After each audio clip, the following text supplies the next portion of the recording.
Happy birthday to you, happy birthday dear বাবা। পুরো বাঙালি আদব কায়দায় বাবার জন্মদিন পালন করা হলো। প্রথমে বরণ করা হলো, তারপরে কেক কাটা হলো এবং সবশেষে পায়েস খাওয়ানো হলো, কারণ বাঙালিদের কাছে পায়েসটি হলো জন্মদিনের প্রধান খাবার।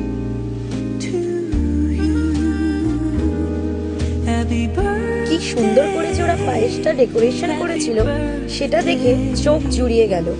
একটা পাখার ওপরে মাটির থালা, তার উপরে পায়েসের বাটি, চারিদিকে কাগজের ফুল, মাটির প্রদীপ দিয়ে পায়েসটা সুন্দর ডেকোরেট করা ছিল।